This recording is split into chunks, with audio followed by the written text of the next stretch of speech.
Hello and welcome to Money Matters on TV360 Nigeria. I am Adeshawa Odushoga.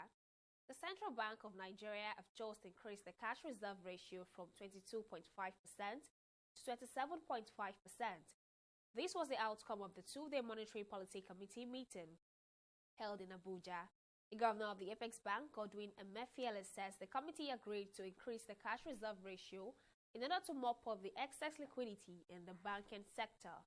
Emefiele says the decision to raise the CRR followed the anticipated medium-term excess liquidity as a result of maturing open market operation (OMO) by local private and institutional investors. The CRR is the quantum of cash or total deposits of the customers which commercial banks hold as reserves either in cash or as deposits with the central bank for lending to customers. The governor says the committee was confident increasing the CRR at this time will make more money available to banks to lend to businesses and help address monetary-induced inflation while retaining the benefits from the bank's loan-to-deposit ratio policy. Emefiele says the LDR policy has so far been successful in significantly increasing credit to the private sector, with gross credit in the banking industry growing by 2 trillion naira between May and December 2019. The increment of the CRR is coming at a time when the Apex Bank is intensifying efforts to boost the lending pattern by the commercial banks to the real sector. And this has posed a number of questions in the mind of many, considering how the banks will be able to fund its 65% loan-to-deposit ratio if it is compelled to increase its CRR.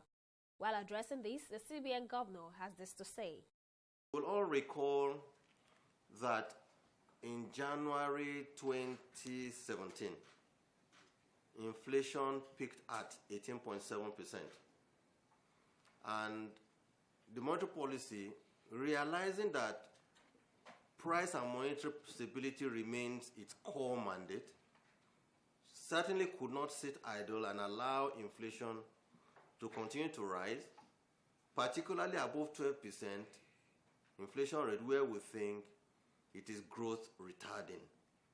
So monetary policy took those decisions to be very aggressive through tightening and using all forms of monetary policy instruments available to the bank to drive down inflation. Luckily, we were able to do this from 18.72% in January 2017 to about 11%. For some period, inflation remains somewhat sticky downwards at 11%. But suddenly, from around August last year, we began to see uptick in inflation again, ticking up to about 11.98%, which is the rate that we saw it in December 2019. In reviewing inflation, Monetary Policy Committee felt that because inflation was already getting to the level that it considers a threshold beyond which it becomes growth retarding, Monetary Policy felt compelled that we need to begin to look at what can be done to reverse the trend of this rising level of inflation and prices. And hence, the committee felt in its wisdom that realizing that there's a lot of liquidity in the market, particularly also coming from not only the fiscal that is also spending to fund its budget, but also the fact that some actors have been excluded from the OMO, and also insisting that OMOs, particularly for the local individuals and corporates, will not be allowed any longer. Committee felt that there will be a lot of liquidity in the market and there was a need for the bank to do something to mop the excess liquidity to a level that it considers optimal to be able to run the economy in a way that the level of excess liquidity does not become injurious to the economy. That is the reason committee felt, look, let's adopt the blunt process of taking this liquidity out by increasing the CRR from 22.5% to 27.5%. However, committee also said, listen, we must remain committed and focused on the fact that deposit money banks must be compelled, like we are using prudentials, to ensure that they continue to grant loans to the private sector of the economy. You'd have all observed that as a result of the policy of loan deposit ratio, we have seen loans grow from 15.5 trillion in May, or end of May, we might have said June 2019, to 17.6 trillion in December 2019. That is a 2 trillion naira growth, and in the course of reading the communique, I made it very clear the various sectors, manufacturing, agriculture, retail, all sectors that have benefited from this initiative.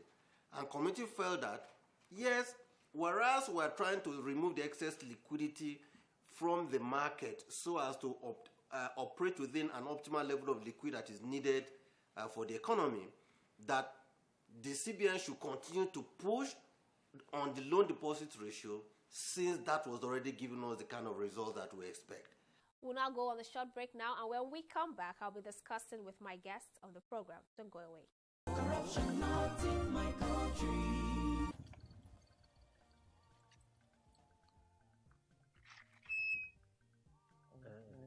Now, yeah. Yes, Oga. Okay. Where I go come find 300 naira change? I better try look for change now. When they do business. Hey, Timmy. Ade, bro. I be. I beg, give me 200 naira. Make I take sort out this guy. If let's say no get change. Check it, give us.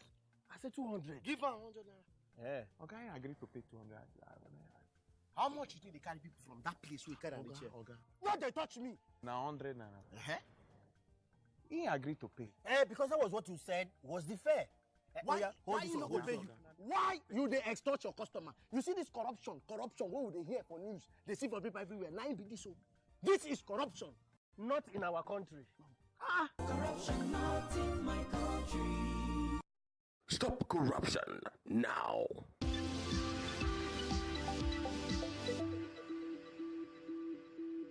Welcome back. Many factors are being attributed to the possible increase of the CRR by the Apex Bank, one of which is the successive rise in inflation in the country. And the reason for this is not far from the excess cash flow in the economy. You'll agree with me that the country has seen many policies which may be responsible for this, many of which are the increase in minimum wage, pressure on the demand as a result of the border closure, among others. Joining me to discuss this is Kunle Amida from PricewaterhouseCoopers PwC Nigeria. Thank you for joining me on the program, Kunle. Yeah, thank you for having me. Now, you're aware that the Central Bank of Nigeria has increased the cash reserve ratio to 27.5%. Now, let me ask, what does it mean to increase the bank CRR? The CRR, just to explain, with banks, when banks receive deposits from customers, they are mandated to at least keep part of that deposit with the central bank. That amount is not available for them to use either to invest in treasury bills, bonds, or give customers as loans. So the higher the CRR is, the lesser the amount of liquidity that you have in the system, because banks then have very limited funds which they will use they can grant us loans or invest to increase their earnings potential. So the recent increase, actually, I think this is the first time the central bank will increase since 2016.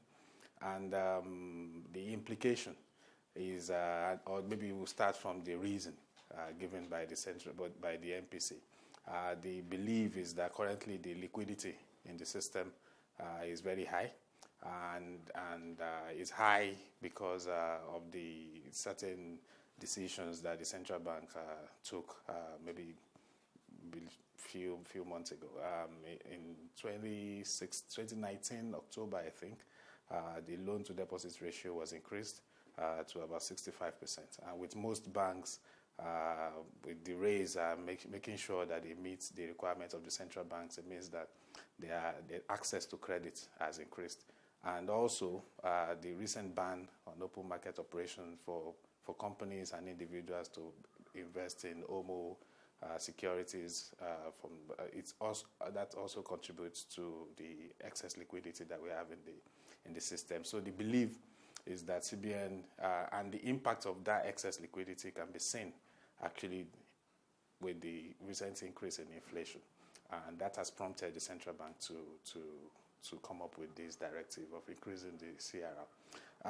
But the impact is that, or the expected impact, it may not be what we expect, what we think maybe will be achieved, because the inflation that we have currently is not necessarily because there is excess demand in the country. It is actually because it's a supply side inflation. The border closure and all the inability of the local producers to meet demand for goods that otherwise would have been imported from neighboring countries. All of those things were the reasons why inflation has been trending upwards. So with the CRR being the increase in CRR, maybe to some extent the impact may not achieve the desired result.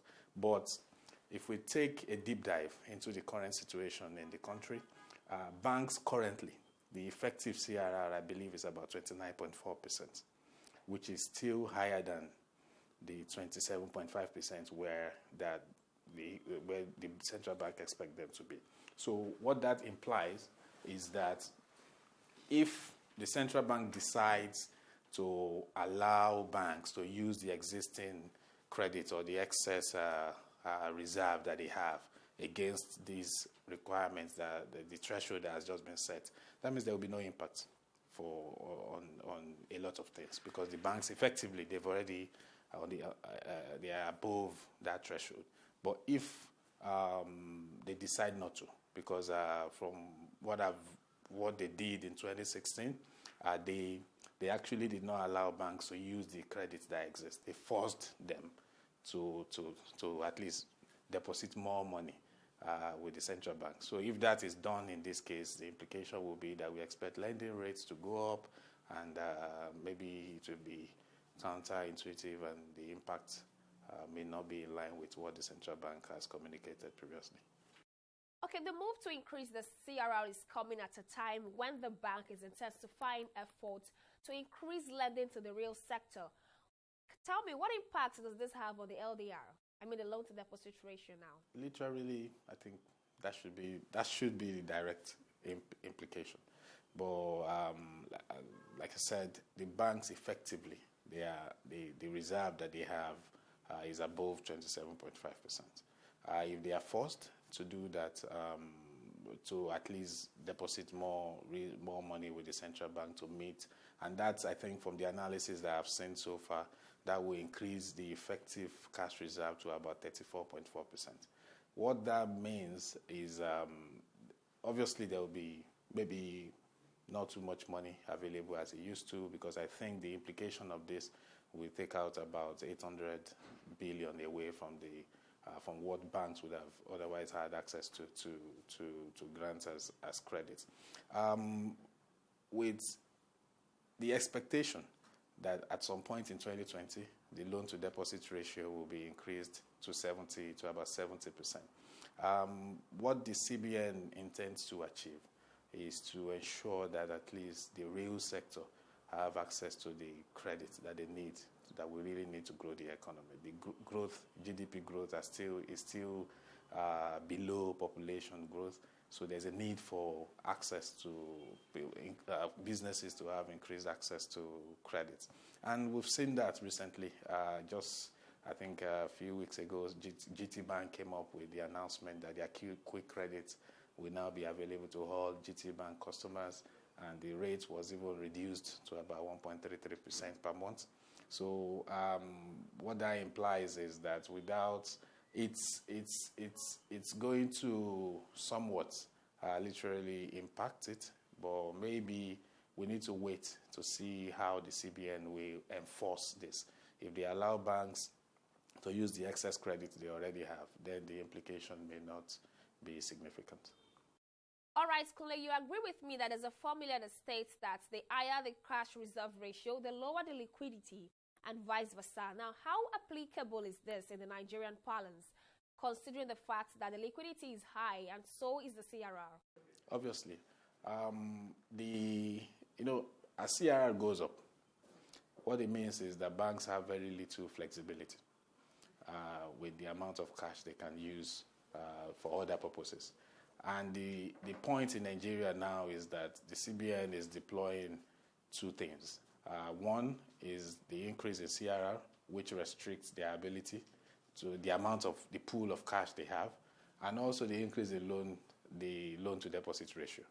The CBN strategy invariably is that they're squeezing banks.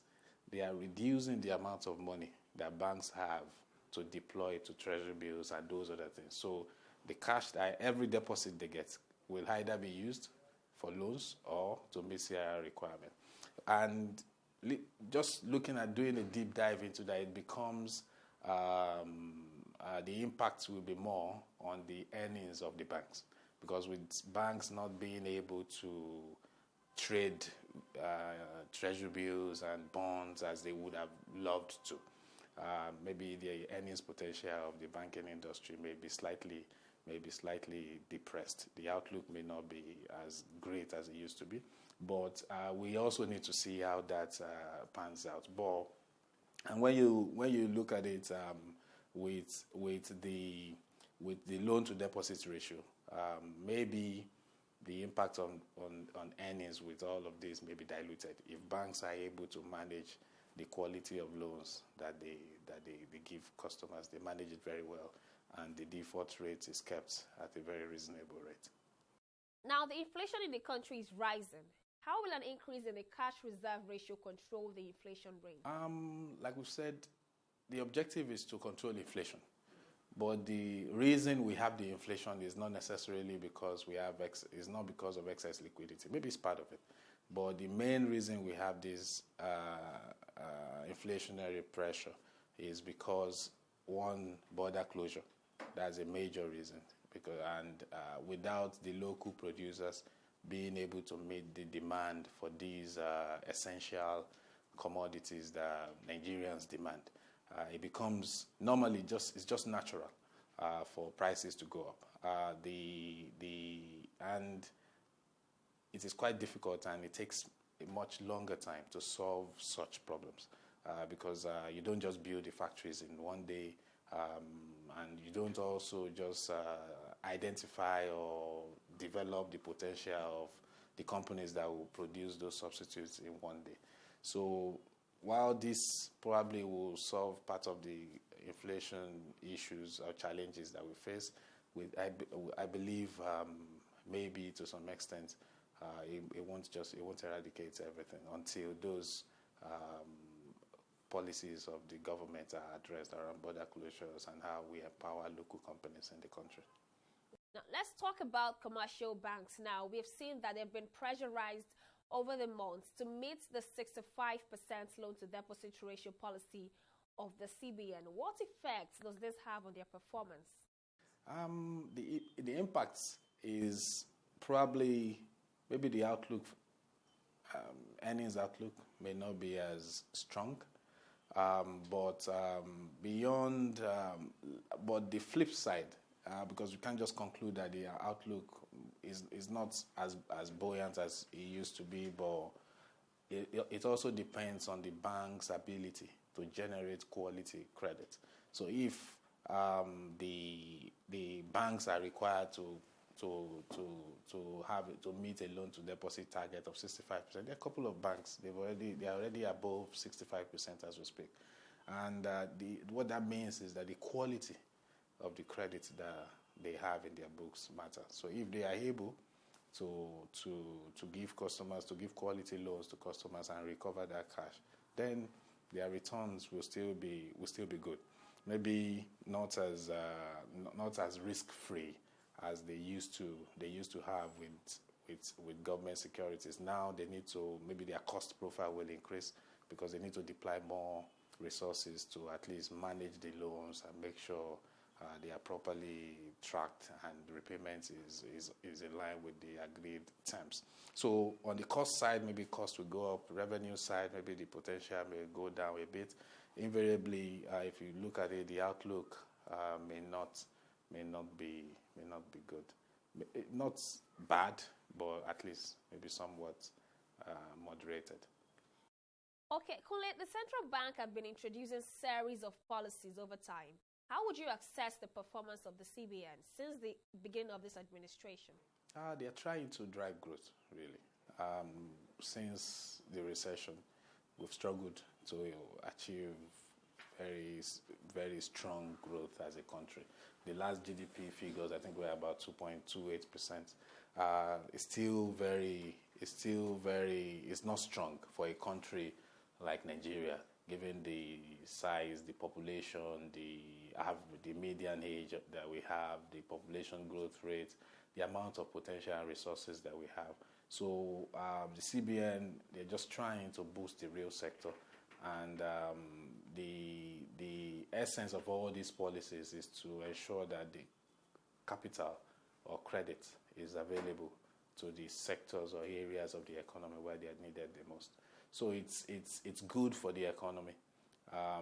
It's just for us to ensure that there's enough framework and the companies that will receive this money, they are in the right position. Their market position is strong, and when they get those credits, they are able to deploy them properly and deliver the growth that the country really needs. All right, Kunle Amida, we thank you very much for joining us on the program. Yeah, thanks a lot. Well, that's it on the program. Many thanks for joining us. I am Adeshawa Odushoga. See you next time.